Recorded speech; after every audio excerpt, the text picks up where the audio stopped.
noticing the arising and the passing away. This gives our mind a place to focus.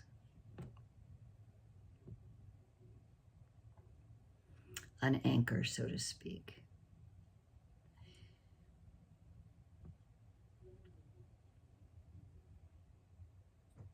We can use any of the sense doors. We can use hearing, with sound coming to the sense door of the ear.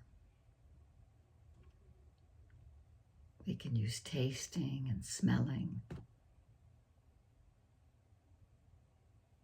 We can use touching, the way we feel our eyelids or our lips touch, where our arms touch our bodies, or our back, or our buttocks where it touches the chair, our feet on the floor.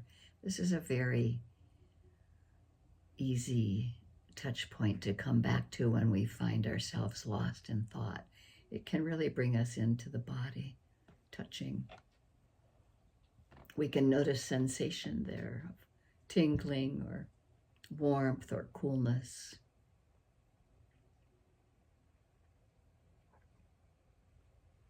Or whatever other sensations you might put a soft label to, or if you don't label it, you can just know it. Knowing the moment by moment sensations at a place of touch.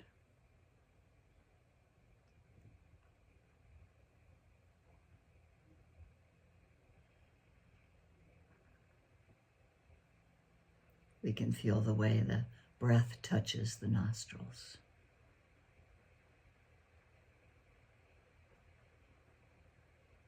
Or we can notice what happens as the diaphragm rises and falls.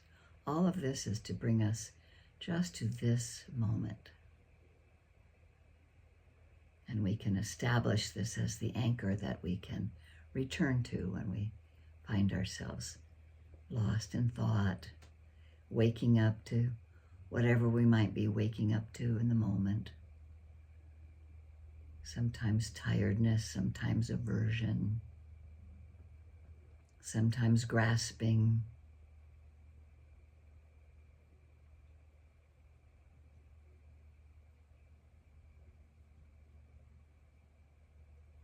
Sometimes clinging, pushing away, the opposite.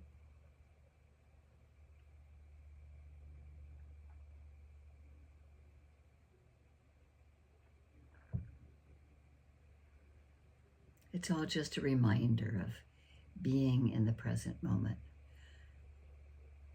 and noticing things the way they are.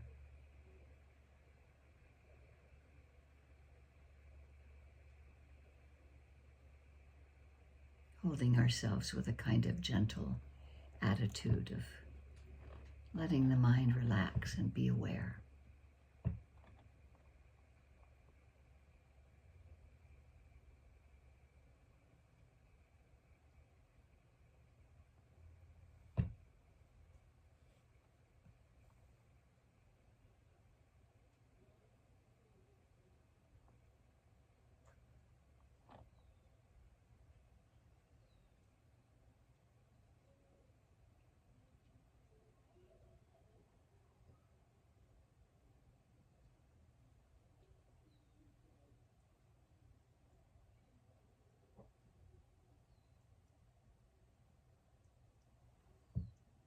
And I'm going to ring the bell one more time.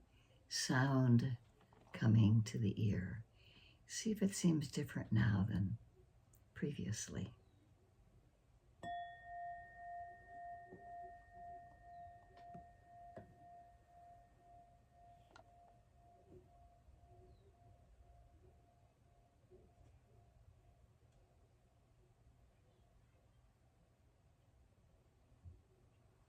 Hearing the beginning and middle and end of sound arising and coming to the ear. Or the beginning, middle, and end of the breath. Or of a thought form. It's this flexibility of mindfulness, of awareness, to be able to go from object to object, noticing its impermanence.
Breath by breath, moment by moment, in this present moment. Sounds arriving at the ears, touch door being acknowledged, returning to the breath when we feel the need to become more focused.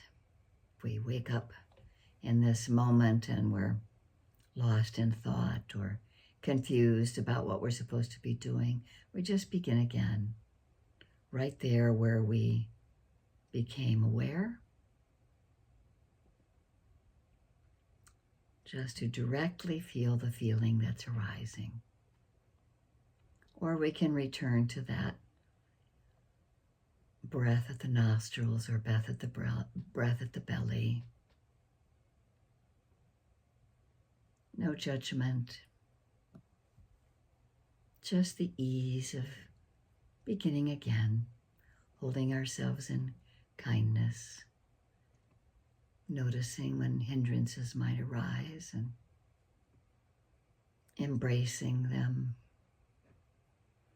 until we notice that something else has changed in the present moment.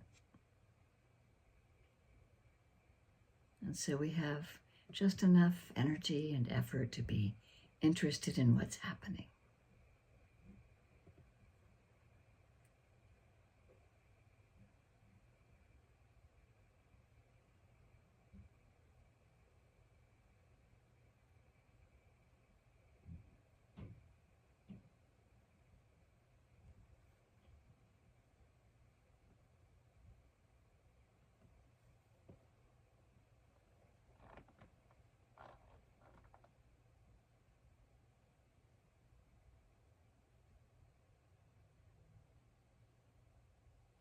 And maybe we find ourselves uninterested in the present moment and we're lost in thoughts about the future or ruminating about the past. Or maybe we find ourselves drifting off into sleepiness. We just notice when whatever is happening, it comes to an end. And we can notice the end point or notice the beginning point of what's happening next without making anything happen, just being present for what's arising and passing, moment by moment, bringing together these moments of mindfulness, continuity of practice.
We can begin to notice as we relax more into the practice. We can become sensitive to our needs, and we might be able to notice the amount of energy that we're using. We might be using energy unnecessarily, but we also might notice just enough energy as needed. We can conserve seeking out what's happening and just be present to let what's happening come to us.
reminding ourselves to be relaxed while we are aware, being at ease as best we can, whatever that feels like. Sometimes it might mean moving, adjusting our posture.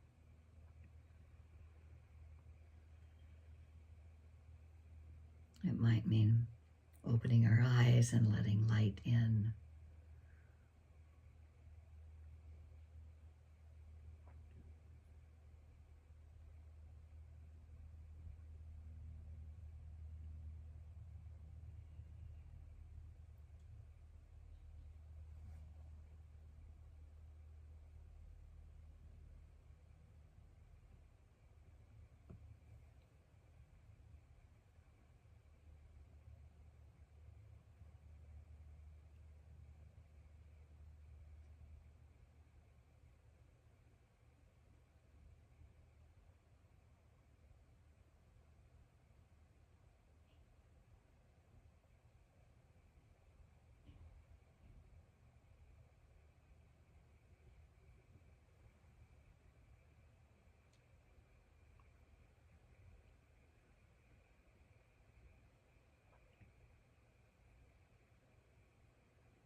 And sometimes we might notice, if we explore, where we might find attachment or where we might find ourselves holding on. One of the biggest ones for a lot of us is thinking. And it plays this big part in our lives. Shows us how we relate to circumstances and other people, determines what potentials we want to bring forward and where interesting opportunities might lie, and just reflecting, musing, daydreaming, all the things that happen in thinking. And so we moderating and contemplating thought. It's an all-day practice, but it offers us understanding into the nature of suffering, into the rising and falling, into our intentions, into our actions. And so actually, this understanding is a means of purifying our karma. It's a way of purifying the mind as we notice what's happening and where we cling. And we can notice skillfully when we let go, or when letting go just happens.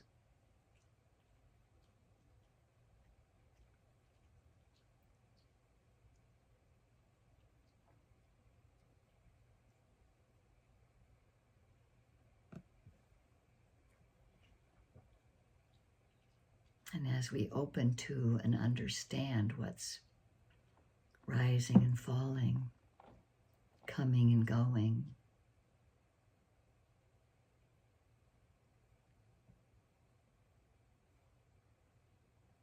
minds become freer. They become more spacious and more open.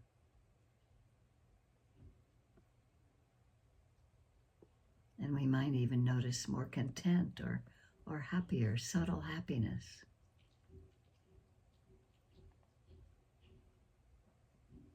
Just seeing what is true.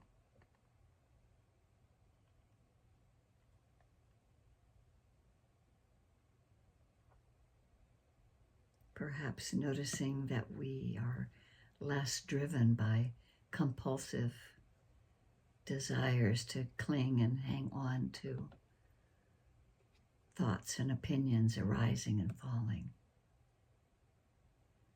This is part of seeing clearly the nature of things as they are.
what's happening, we can return again. Noticing perhaps what's happening in the mind right now, or what is the attitude of the mind? Where is our awareness?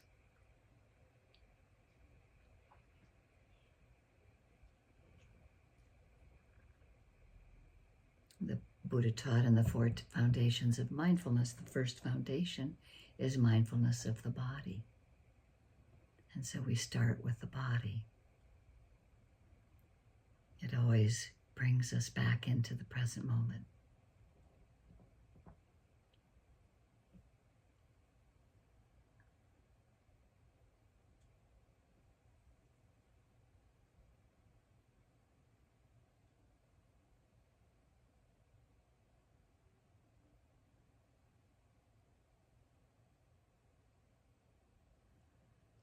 And we can notice over time as our awareness spreads throughout the body. We also have the ability for the 4th foundation of mindfulness, mindfulness of mind and mind objects.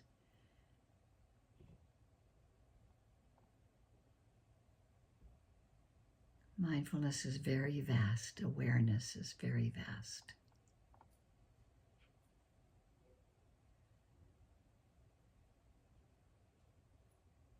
It can bring us states of relaxation, states of bliss, states of happiness. We just need to be present to see what's happening in the heart and mind right now, without grasping onto any of it.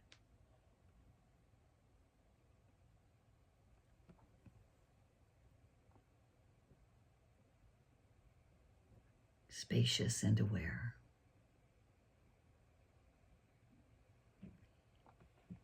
Being at ease. Being gentle with ourselves when we notice our attention wandering, and just coming back to the present moment in kindness and compassion.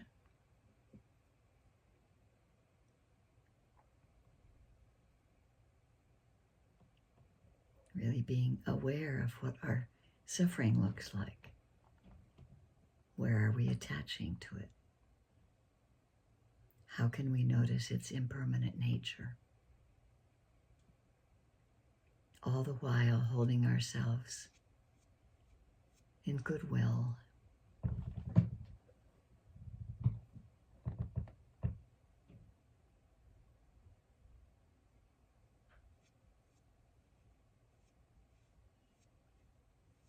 Developing the Brahma Vihara of metta. May I be at ease.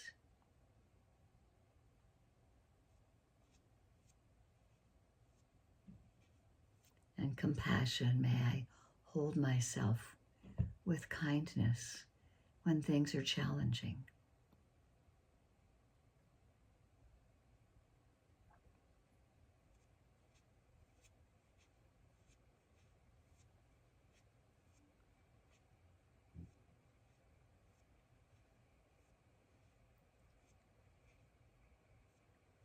Noticing before we fall into extremes, equanimity, being with things as they are. And the joy that can open up in the practice. The joy that we can have for other people's happiness. And so whatever Brahma Vihara seems to be pivotal for you, just holding awareness, using that Brahma Vihara for yourself and for others.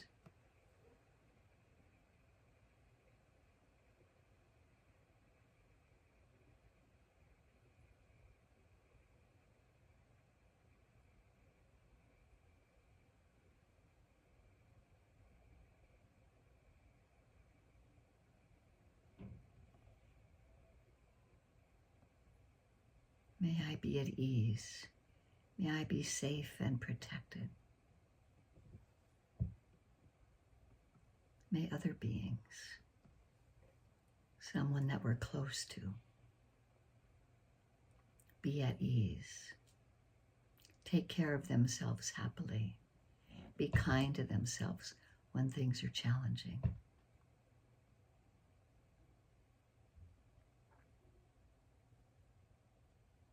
And may that sense of goodwill spread to those known and unknown, seen and unseen.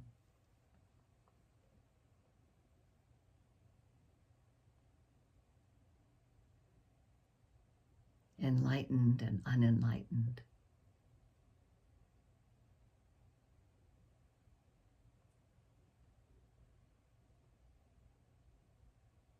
Those that swim and crawl, fly, walk. Those with no legs and those with dozens of legs and hundreds of legs. Those beings that fly, seen and unseen. May all beings everywhere have happiness and the causes of happiness. Be free from harm, safe and protected, and have ease as we incline our hearts and minds in this direction. It flows from our hearts and it gets returned to us, reflected to us.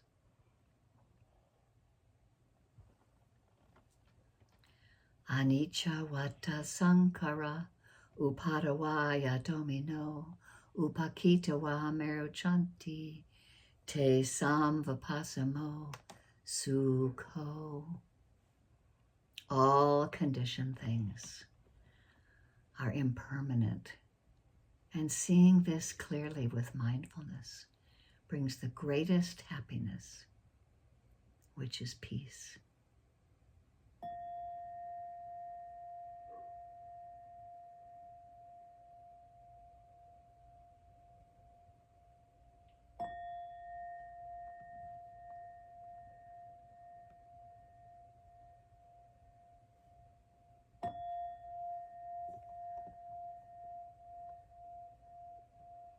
Thank you for your practice.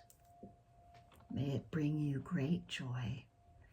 And may you have mudita. May you know that it brings me joy that we have this opportunity to practice together. And that you take this time, this rare opportunity that we have in this human form to understand the practice every time we do it, no matter what's happening.